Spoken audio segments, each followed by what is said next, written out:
पर्यंत आणि पुढील 3 महिन्यामध्ये काय संकल्प आखण्यात आलेला आहे, काय सांगू? आज संपूर्ण महाराष्ट्रामध्ये प्रत्येक वर्षीप्रमाणे या वर्षीही 1 ऑगस्ट ते 7 ऑगस्ट महसुली सप्ताहाचा शुभारंभ आज झालेला आहे. राज्याचे सर्व पालकमंत्री आपापल्या जिल्ह्यामध्ये हा शुभारंभ करता आहेत.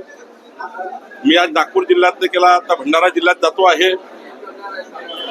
या महसुली सप्ताहामध्ये प्रामुख्याने सर्वांसाठी घरे, विशेष सहाय्य योजनेमध्ये डीबीटी मधून सुटलेले लाभार्थ्यांना लाभ मिळवून देणे, शेतकऱ्याचे पांधन रस्ते मोजणी करून दुतर्फा झाडे लावणे, छत्रपती शिवाजी महाराजत्व अभियानाचे मंडळ स्तरापर्यंत कॅम्प लावणे, नवीन वाळू धोरणानुसार घरकुलांना 5 ब्रास रेती मिळणे, समाजातील जो छोटा वर्ग आहे या वर्गाला केंद्र सरकार राज्य सरकारच्या योजना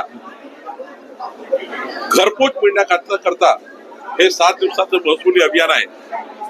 मला विश्वास आहे की महाराष्ट्रातले सर्व आमचे महसुली अधिकारी हे अभियान उत्कृष्ट पार पाडतील. सर्वांनी याचा संकल्प केला आहे आणि लगेचच 17 सप्टेंबर माननीय प्रधानमंत्री मोदींचा वाढदिवस आहे.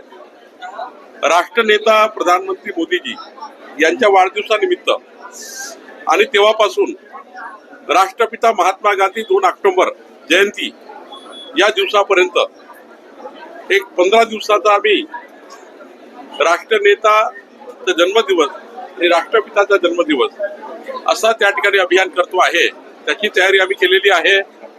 आम्ही महसूल विभागामध्ये या ठिकाणी सर्वांसाठी घरे पासून तर तुकडेबंदी कायद्याची अंमलबजावणी करण्यापासून आम्ही हाही निर्णय घेतो आहे की जो आम्ही येणे करताना आता येणे फ्री केला आहे.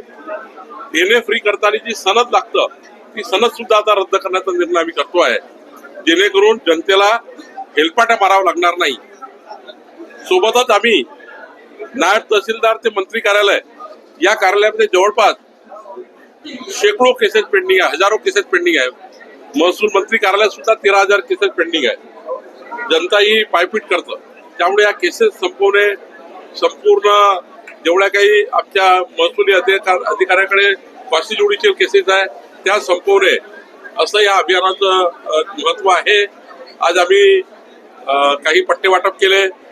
आमचे 18-19 महसुली अधिकाऱ्यांनी उत्कृष्ट काम केलं, त्यांचा आम्ही सत्कार केला. आज अभियान सुरू झालं आहे आणि मी तुम्हाला निश्चित सांगतो महाराष्ट्रातले आमचे सर्व जिल्हाधिकारी, सर्व अधिकारी हे महसुली अभियान पूर्ण करतील. एक महत्वाची बातमी आहे, उद्या माननीय राज्याचे मुख्यमंत्री देवेंद्र फडणवीसजी यांच्या उपस्थितीमध्ये 2 दिवसाची महसुली जिल्हाधिकारी आणि विभागीय आयुक्तांचा चर्चासत्र ठेवलेला आहे. उद्या 1 वाजता चर्चासत्र सुरू होईल. आमचे सर्व कलेक्टर, आमचे सर्व विभागीय आयुक्त उद्या आणि परवा 2 दिवसामध्ये या राज्यामधल्या 2029चा विकसित महाराष्ट्र, 2034चा विकसित महाराष्ट्र, 2047चा विकसित महाराष्ट्र याकरता एक प्लॅन तयार केलेला आहे. आमच्या विभागीय आयुक्तावर माननीय मुख्यमंत्र्यांनी जबाबदारी दिली होती. माननीय विभागीय आयुक्तांनी सर्व अभ्यास करून जे जे विषय त्यांना दिले होते त्यांचं प्रेझेंटेशन उद्या या ठिकाणी होणार आहे आणि उद्या आणि परवा जे मुख्यमंत्री पूर्ण वेळ असणार आहे त्या बैठकीतनं, त्या कॉन्फरन्समधनं या ठिकाणी राज्याची पुढची दिशा ठरणार आहे.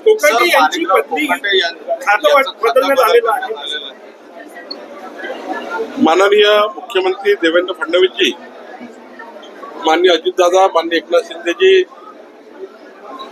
खरं तर त्यांनी हा निर्णय जो घेतला असेल तो शेवटी जनतेचं जे या ठिकाणी आक्रोश निर्माण झाला काही विषयावर, काही काळापुरतं मग मला असं वाटतं हा निर्णय झाला असेल. मी त्या निर्णयाच्या एवढी नव्हतो, पण एक मात्र पक्का आहे की जेव्हा जनतेला असं वाटतं की काही आक्रोश तयार होतो तेव्हा एखादे निर्णय घ्यावे लागतात. मला असं वाटतं की अजितदादा पवारांच्या पक्षात ती जबाबदारी होती. अजितदादांनी माननीय मुख्यमंत्र्यांनी चर्चा केली असेल आणि अजितदादांची मुख्यमंत्री चर्चा करूनच मला वाटतं कृषी मंत्रीपद बदललं असतं. कोटी रुपयाचा सामाजिक न्याय विभागाचा निधी वळवण्याचा पुन्हा एकदा चर्चा सुरू झाली. मी तुम्हाला वारंवार सांगतो की तुम्ही अशा चुकीच्या बातम्या देऊ नका. चुकीच्या बातम्या देणंही काही योग्य नाही.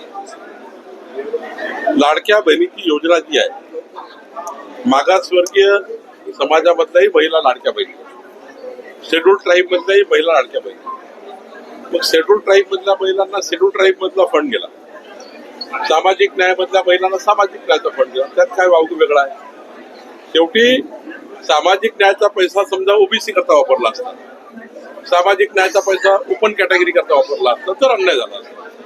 ज्या समाजाकरता जी योजना तयार झाली त्या योजनेत तो पैसा वापरला गेला, त्यामुळे त्याच्यामध्ये काय वळवला गेला असा आहे. जाणीवपूर्वक फेक नरेटिव्ह तयार होतो. समाजाला, ज्या समाजाकरता जो पैसा राखीव आहे त्या समाजाला मिळाला. सामाजिक न्यायाचा पैसा गेला असेल तर सामाजिक न्यायाच्या आमच्या भगिनी ज्या ठिकाणी मागासवर्गीय समाजाला त्यांना गेला असेल. त्यामुळे सरकार असं कधी करत नाही. जो क्वांटम ठरलाय, बजेटचे हेड ठरलेले आहे, त्या बजेट हेड प्रमाणे पैसे खर्च होतात. कोणत्याही बजेट हेडला कोणत्याही बजेट हेडवर खर्च करता येत नाही. पण त्यामुळं लाडक्या बहिणीला दिलेले पैसे सामाजिक न्यायाचे दिले असतील, मला ते माहिती नाही, पण तुम्ही सांगताय तर ते सामाजिक न्यायामधल्या आमच्या ज्या लाडक्या बहिणी आहेत त्यांच्याकडे गेले असतील. सर, शिवसेनेचा पक्ष चिन्हावरून सर्वोच्च न्यायालय म्हटलं की तात्काळ निर्णय घेण्याची काही गरज नाही आहे. याला कशा पद्धतीने बघतात? मान्य सुप्रीम कोर्टाने अशी टिप्पणी केल्यावर त्यावर मी बोलणं योग्य नाही.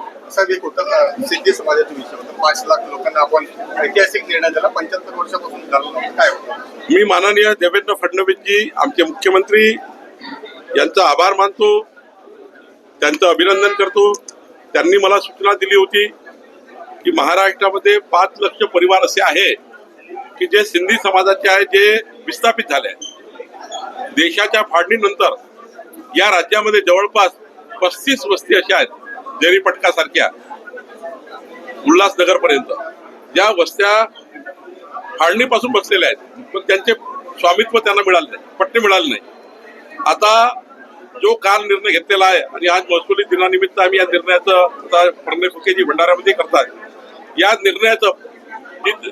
निर्णयामुळं या राज्यातल्या 5 लक्ष सिंधी परिवारांचे घरं हे कायदेशीर होणार आहे. 5 लक्ष सिंधी परिवाराचे व्यापारी प्रतिष्ठानं हे कायदेशीर होणार आहे. त्यांच्याकडनं आम्ही कमीत कमी किंमत लावू, म्हणजे 1980च्या रेडी रेकनरच्या 5% पैसे घेतलेले आहेत आणि फ्रीमध्ये जवळपास 5,000 10,000 रुपये येतील. जास्तीत जास्त आला तर त्यांचा पट्ट्याचा खर्च घराचा. पण सिंधी समाजाकरता जो ऐतिहासिक निर्णय देवेंद्र फडणवीस सरकारने घेतला, आमच्या सरकारने घेतला, त्यामुळं सिंधी समाजातील 5 लक्ष परिवारांचा फायदा होणार. जो संकल्पनामा निवडणुकीच्या वेळी माननीय देवेंद्र फडणवीस साहेबांनी सिंधी समाजाला दिला होता की आमचं सरकार आलं तर आम्ही सिंधी समाजाला पट्टे वाटप करू, तो निर्णय झाला आणि पुढच्या महिनाभरामध्ये राज्याच्या सर्व सिंधी समाजांना हे पट्टे वाटप होणार.